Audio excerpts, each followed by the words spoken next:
You're listening to Visibility Vixen, episode 5. Simplify your life and simplify your business, because running a business is supposed to be fun.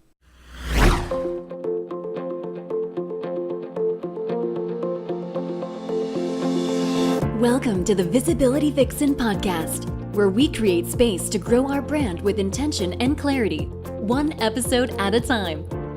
Join us as we explore the many aspects of entrepreneurship, start loving the journey instead of the destination, and begin building a legacy that lasts. Here's your host, Michelle Lewis. Welcome, everyone. I am so happy that you're here. Thank you so much for tuning into this podcast. It has been such a blessing getting this up and rolling and booking just incredible entrepreneur after incredible entrepreneur. I'm literally blown away by some of the guests we're going to be having today and in the future. It's just mind-blowing. And thank you for those of you that have left reviews. That has meant absolutely so much to me. So thank you for taking the time to do that. Today we're going to be talking to my friend Sam Picarello. She is an incredible marketing strategist, and I just so appreciate everything that she's done to not only encourage me but her tribe. So be sure that you have a pen and pencil ready to go, because you're going to get a lot of great tips today, and I really hope that you enjoy it. Welcome back to Ladypreneur Legacy. I am so excited about today's guest. It is the gorgeous and the wonderful Sam Picarello, and I am so excited to have her on the show today. We've chatted a couple times, and she is just a huge sweetheart. So welcome to the show, Sam. Hi, Michelle. Thank you. I'm so excited. Where are you today? I know you've been kind of back and forth. You've been in Florida. I think you were in Maryland for a while. Yes. Now I am in Florida, Orlando, Florida. Awesome. How's the weather? Hot, humid. It's been humid in LA too. Like, just you walk out, it's like, why did I bother straightening my hair? It's just huge. Yes, exactly. Yeah, here from about April onwards, if you're a curly person, then forget about your hair. Yeah, you've just got to let it go. Yeah. Well, I'm going to give you guys a little intro to Sam so you can know a little bit more about her. She's a business and digital marketing strategist for creatives, consultants, coaches, and freelancers. She sees value in having systems to run and grow your business.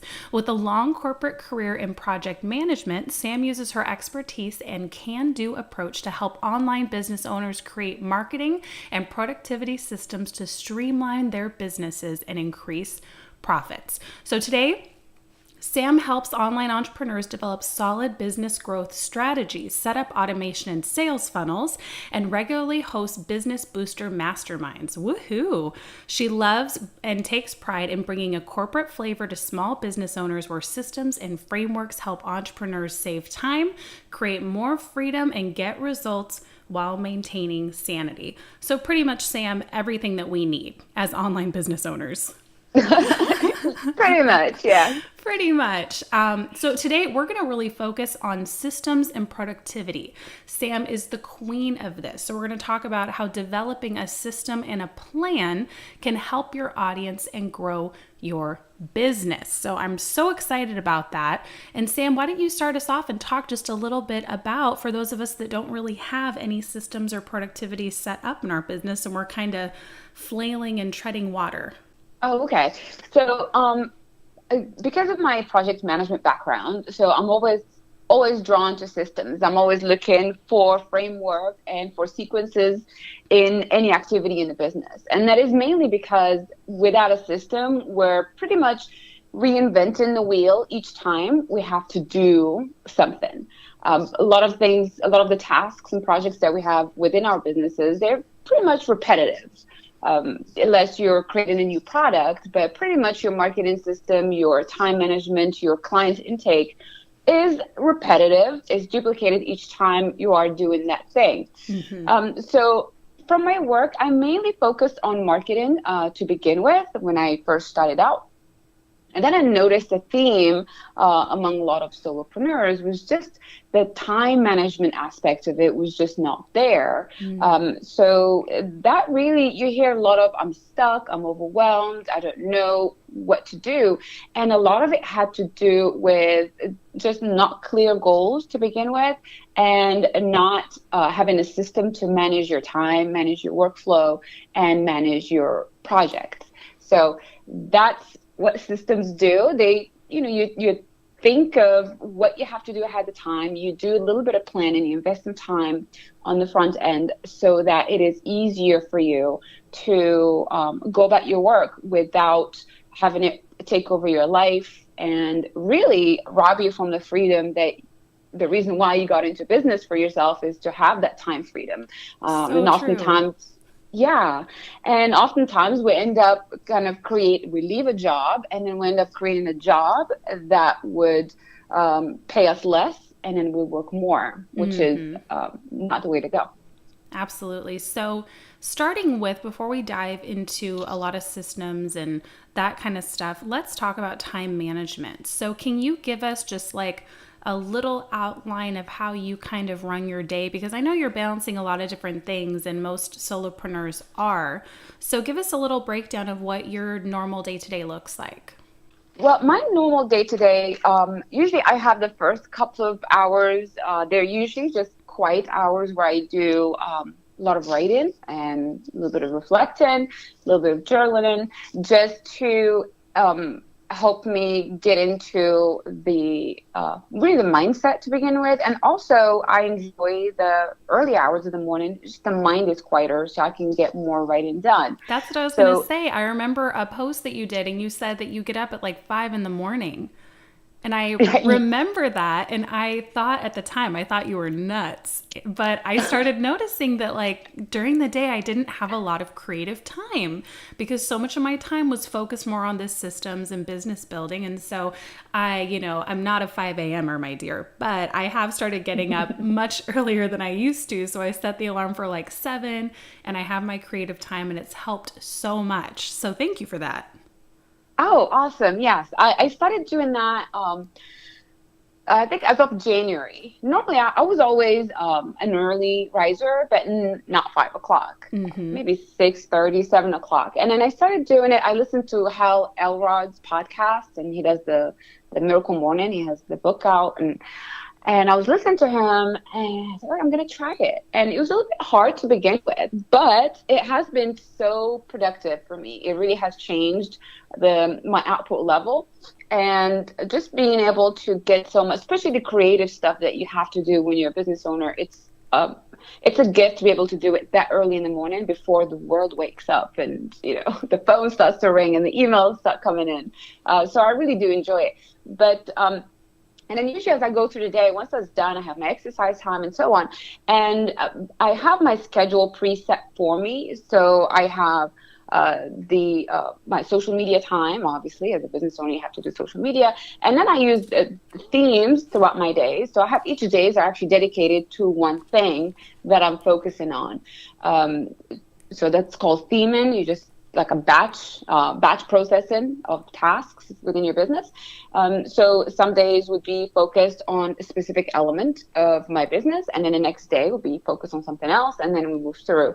And then usually I book all my calls on Thursdays and Fridays, ideally, so that I'm not interrupted throughout the week. So that's a rough idea of what my schedule would look like. But usually I'm done. I stop working about 2 o'clock, and then I do a little bit more work in the evening. I love that because it frees up so much of your day for your family and, just to enjoy your life as an entrepreneur. So I think that's huge.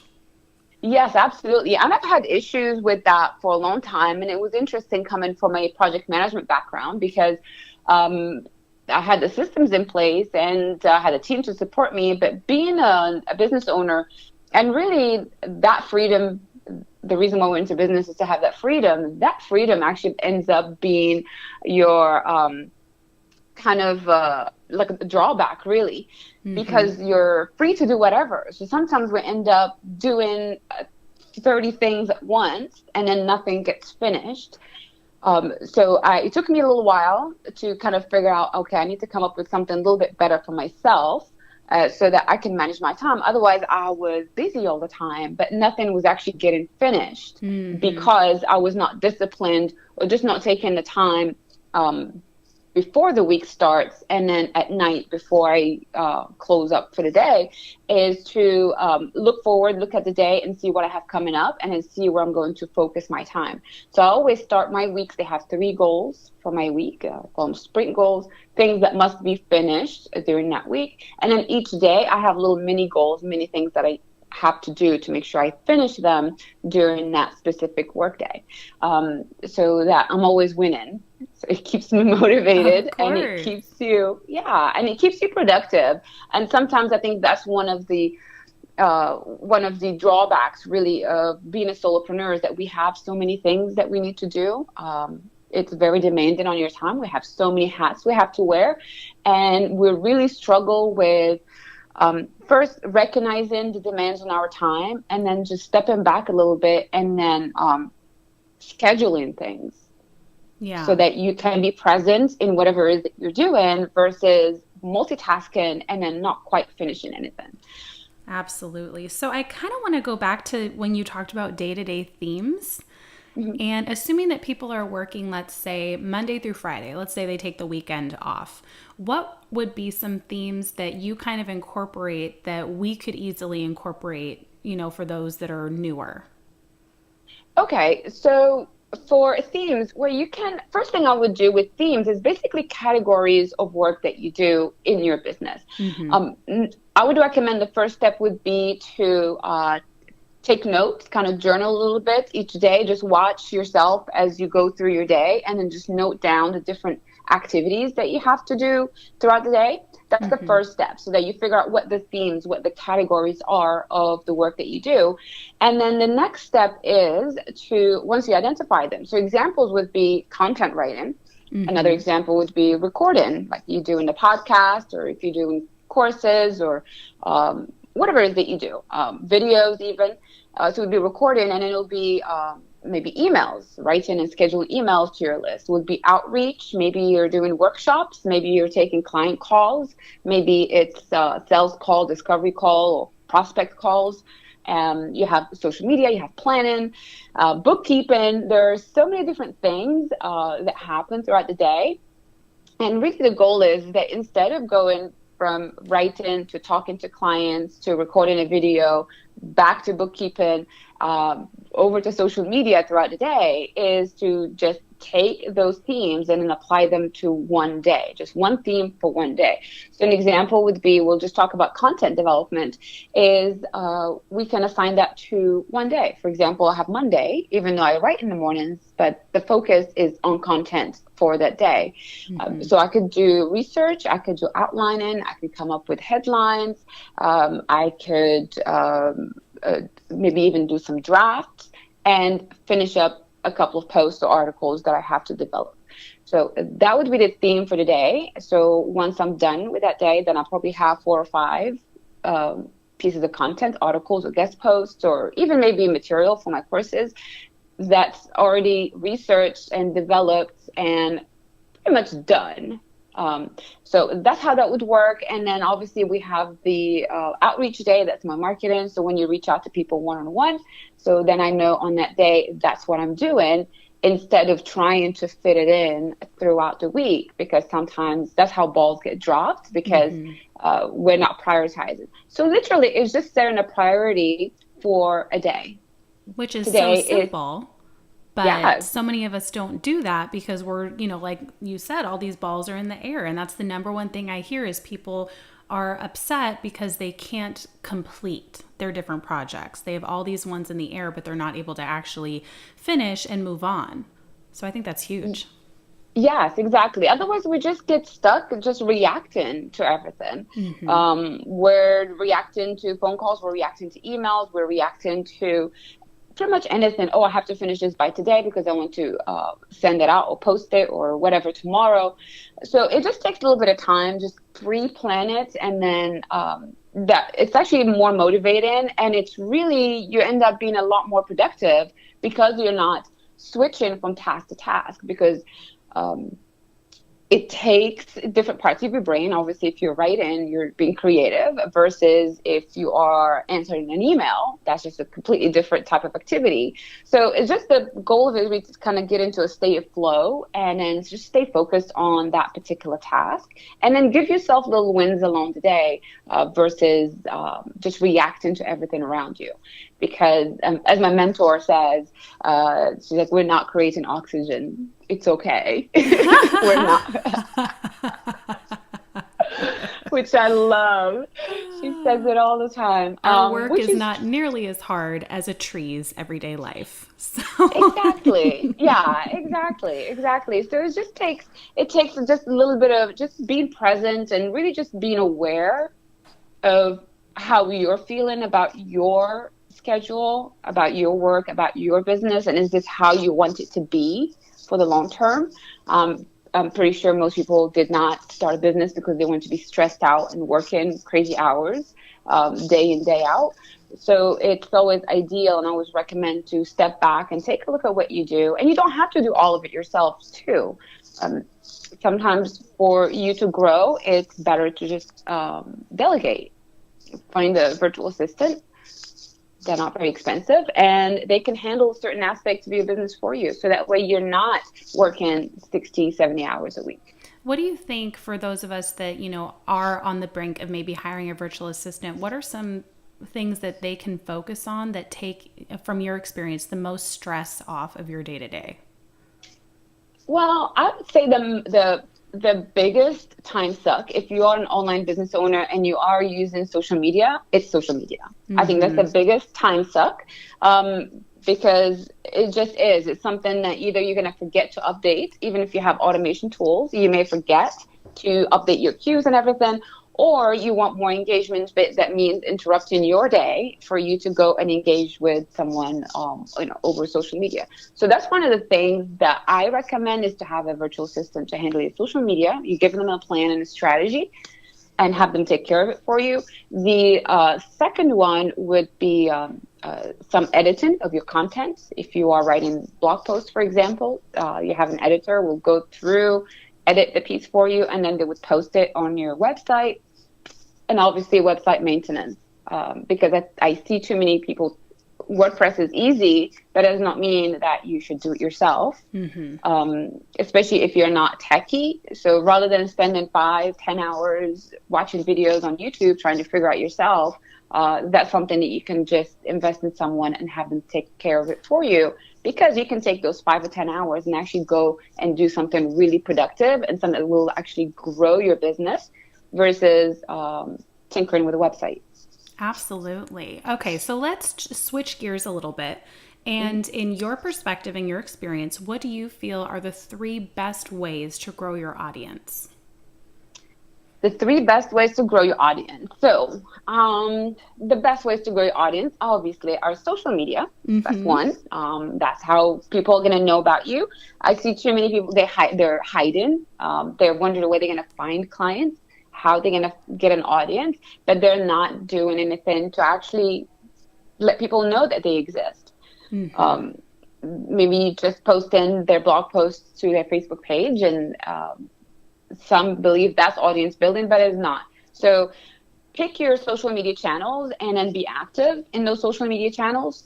And the second one is, now, I know you're the video queen. Now with video, social media, it is huge. It is humongous, because since I started doing live video, and I jumped on the Periscope bandwagon way back, and the difference was immense.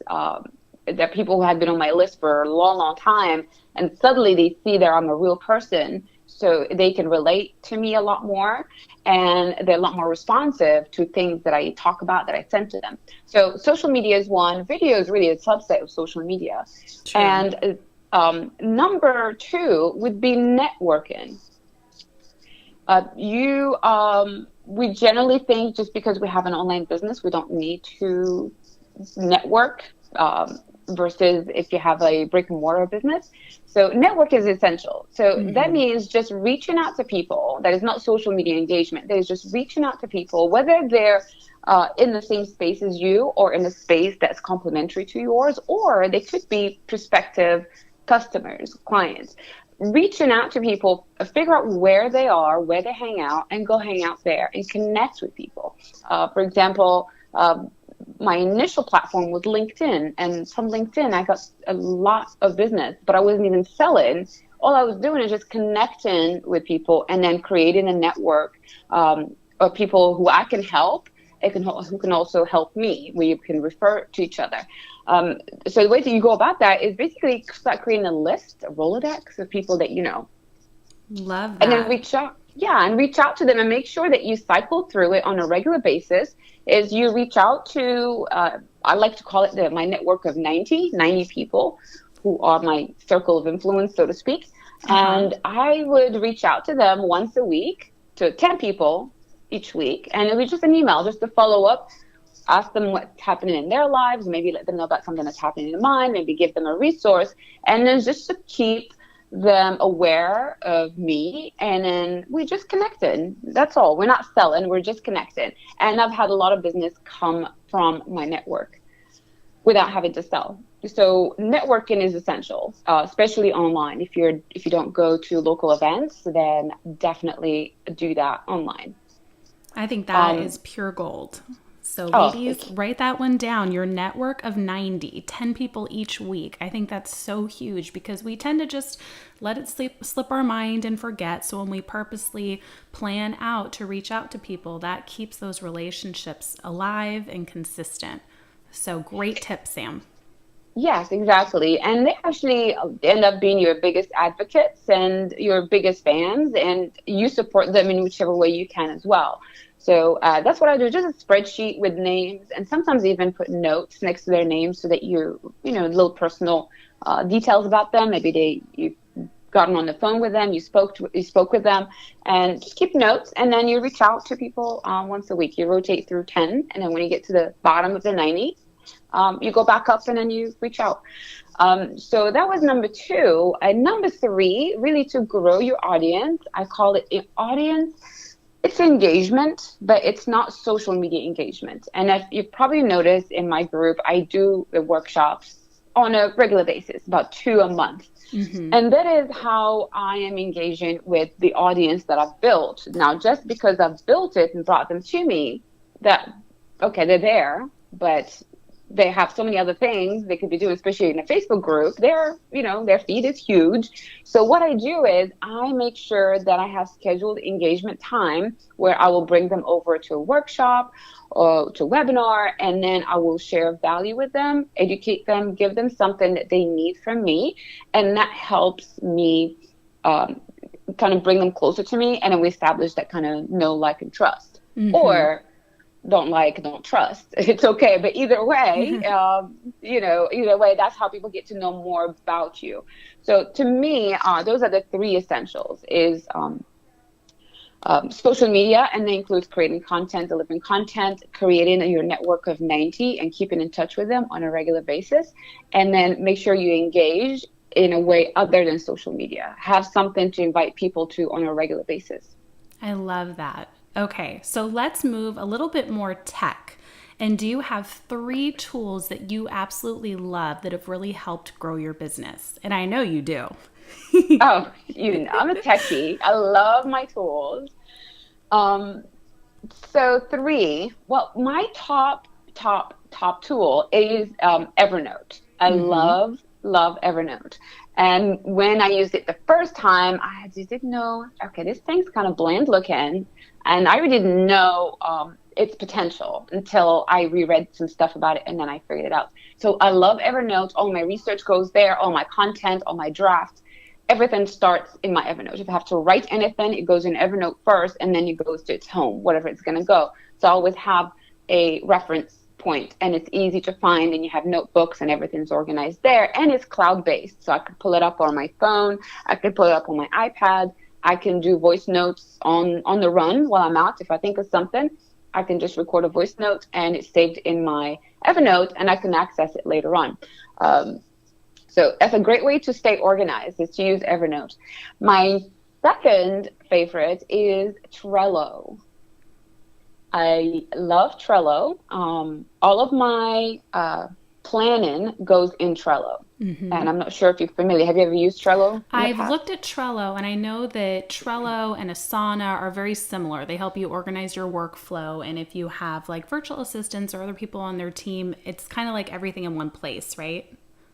Yes. And just Trello, it's more for the visual people. And Cool. I'm a visual person, so Trello is really wonderful for me. And it's not necessarily just when you have teams, it's just for your own record. So I can have different boards, one for my content planning, for example, and I can say, okay, May is going to be about this topic in my content, and June is going to be about this, and I can have my blog post titles in there, and I can have the workflow already in the card. So every time I create something, I can just go through the steps, 1, 2, 3, everything I need to do to finish that process.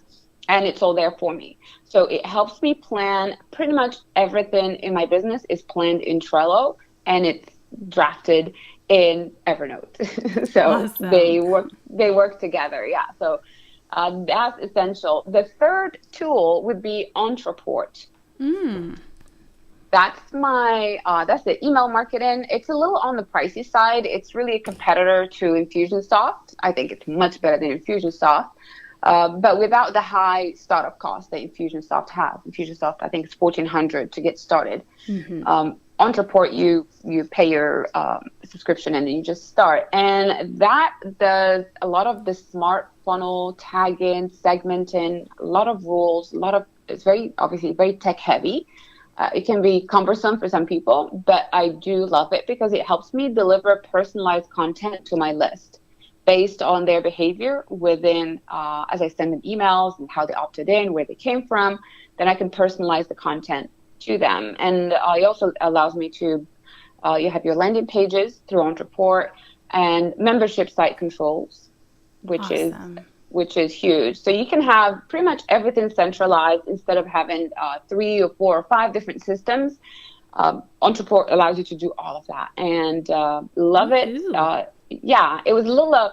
Initially, it was $300 a month, and with everything that we spend on business, so it was I had to really think through that. But I'm glad I took the plunge and got it because it really is just a smarter way of doing business, and it's a more personal. Content marketing for me and for my audience. Oh, I love it. Well, Sam, this has been amazing. What a great resource you are, my dear, for giving us all of these kind of behind the scenes on how to make our business more and more effective. I would love for you to talk about your freebie and where we can find you, because I'm definitely going to be sending a lot of ladies your way. Okay, so you can find me I spend a lot of time in the Facebook group. I think that's where you and I met, Michelle. Yes, it is. Yes, in the Facebook group. So sampicarello.com/group. You can find me there. My website is Sam Picarello.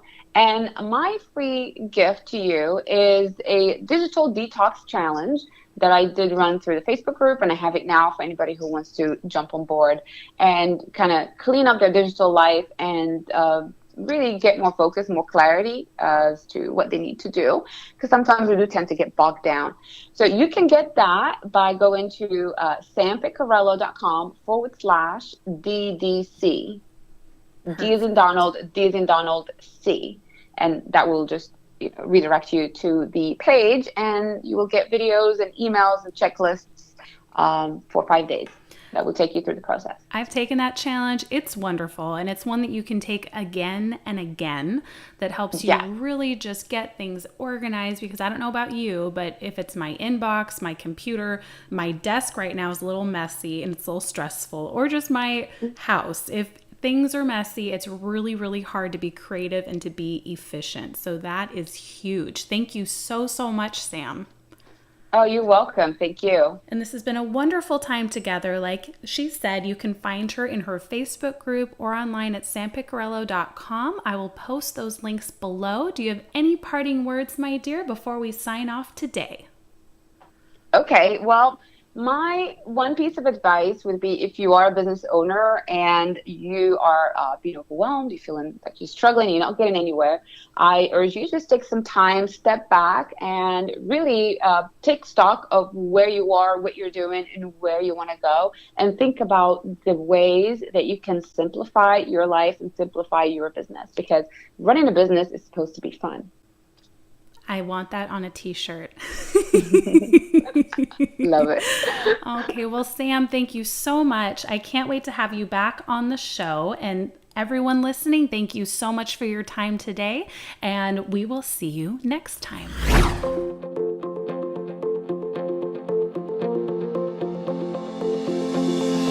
Thanks for listening in today to the Visibility Vixen podcast. Subscribe now and share with a fellow Vixen who wants to start building their visibility.